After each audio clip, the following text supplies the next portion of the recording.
Megastar Chiranjeevi పూజా మందిరంలో అద్భుతమైన ఆధ్యాత్మిక దృశ్యం ఆవిష్కృతమైంది.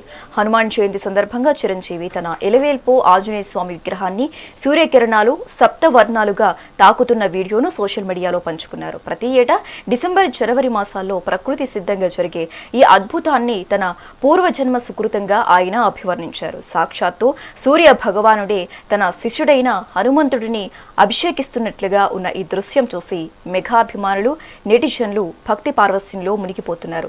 ప్రస్తుతం ఈ వీడియో నెట్టింటా వైరల్ అవుతోంది. ప్రసరించి మెరుస్తున్న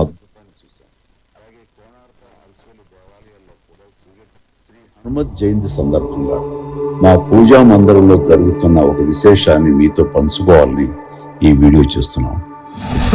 ప్రతి సంవత్సరం డిసెంబరు, జనవరి, ఫిబ్రవరి నెలల్లో సూర్యకిరణాలు సప్తవర్ణాలుగా మారి మా పూజా మందిరంలో ఉన్న హనుమంతుడిని పైనుంచి కింది వరకు స్పృశిస్తూ ప్రసరించడం చూస్తుంటే ఆ దృశ్యం, ఆ అనుభూతి మాటలో చెప్పలేదు. ఇటీవల మనం అయోధ్యలో బాలరాముడి నుదుటిపై సూర్యకాంతి ప్రసరించి మెరుస్తున్న అద్భుతాన్ని చూశాం. అలాగే కోణార్క, అరసోలి దేవాలయాల్లో కూడా సూర్యకిరణాలు భగవంతుని తాకే విశేషం అందరికీ తెలిసింది. అలాంటి దైవానుభూతి మా ఇంట్లోనూ ఆంజనేయుని స్పృశించటం, అది మా పూజను సుకృతంగా భావిస్తుంది. ఈ పవిత్రమైన హనుమత్ జయంతి సందర్భంగా అందరికీ హృదయపూర్వక శుభాకాంక్షలు. శ్రీ హనుమత్ జయంతి సందర్భంగా మా పూజా మందిరంలో జరుగుతున్న ఒక విశేషాన్ని మీతో పంచుకోవాలని ఈ వీడియో చేస్తున్నాం. ప్రతి సంవత్సరం డిసెంబరు, జనవరి, ఫిబ్రవరి నెలల్లో సూర్యకిరణాలు సప్తవర్ణాలుగా మారి మా పూజా మందిరంలో ఉన్న హనుమంతుడిని పైనుంచి కింది వరకు స్పృశిస్తూ ప్రసరించడం చూస్తుంటే ఆ దృశ్యం, ఆ అనుభూతి మాటలో చెప్పలేదు.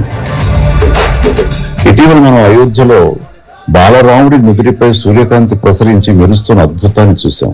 అలాగే కోణార్క, అరసోలి దేవాలయాల్లో కూడా సూర్యకిరణాలు భగవంతుని తాకే విశేషం అందరికీ తెలిసింది. అలాంటి దైవానుభూతి మా ఇంట్లోనూ ఆంజనేయుని స్పృశించటం, అది మా పూజను సుకృతంగా భావిస్తుంది. ఈ పవిత్రమైన హనుమత్ జయంతి సందర్భంగా అందరికీ హృదయపూర్వక శుభాకాంక్షలు.